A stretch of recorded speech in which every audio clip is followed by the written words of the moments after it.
Okay, before this video starts, let's go ahead and preface one thing. I am by no means an OG player or even a good player. I have only been playing RuneScape for about a month and a half. Now, some people will argue that makes my opinion invalid and it makes it mean that this money-making guide is shit or just isn't good in general, but I'd like to think the very opposite. See, the way I found this money-making guide is actually through finding the rest of the money-making guides just boring as hell. RuneScape is already grindy as can be and can sometimes be a little unfun, so why would I want to not have fun while I'm making money to go do more unfun things? It just doesn't make sense. So with my infinite wisdom and totally my own original 100% idea that I did not find on the OSRS wiki, I decided why not make a video about something that some people might not actually know about. So with the formalities out of the way for this video, let's go ahead and get to what everybody clicked on it for.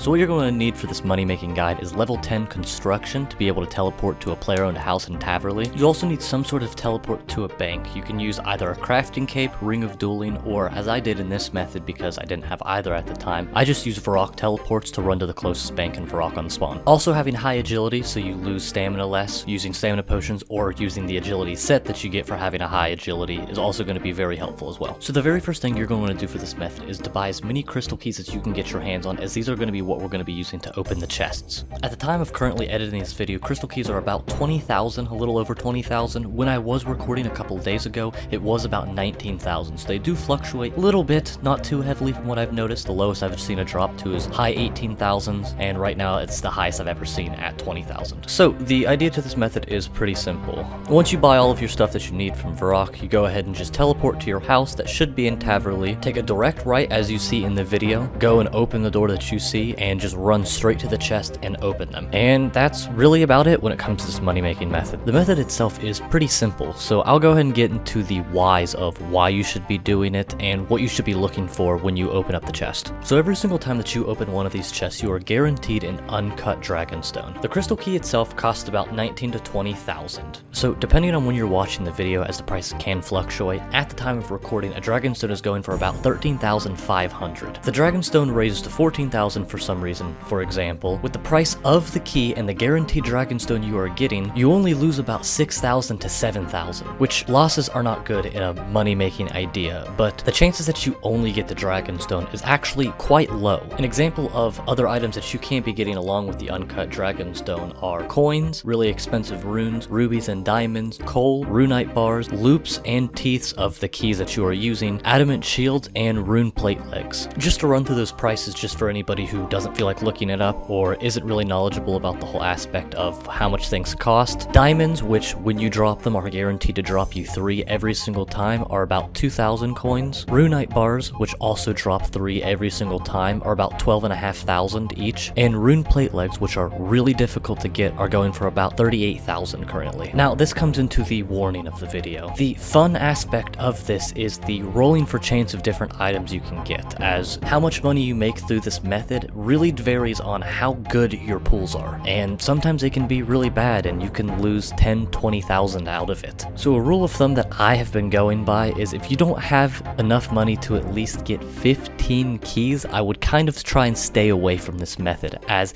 anything underneath kind of means you have to get all of your pools good. To where with at minimum 15, if you get a couple of bad pulls, you can usually get it back by getting some runite bars or diamonds through from it. But if you do have the money to get at least 15 or more, which I highly suggest getting more if possible, then it's a really enjoyable way of just, I guess, gambling almost, if you will. And gambling is fun, at least to me it is. So being able to gamble kind of coins to see what you get while you listen to like a podcast or listen to music or something like that could be a really relaxing way of enjoying your money making and make quite a bit out of it. And if you do like this guide, please, I highly suggest you check out the OSRS wiki, as that's where this idea came from, and pretty much all efficient ways of making money can be found there. So if you don't like my way, there's tons of other ways that you can find out over there. And as always, if you guys do enjoy the video and enjoy my content, a like always helps me and a subscribe helps me out even more, as I'm trying to hit 300 before the end of this year. I think we can do it, let's see. But yeah, thank you guys so much for watching. I hope you enjoyed, and hopefully this got you guys a little bit of money, hopefully a couple million if you had enough money to be able to do that. Thank you so much, and I will see you guys in the next video. Tell me, do you feel ashamed on how you've turned your back on me? Please Tell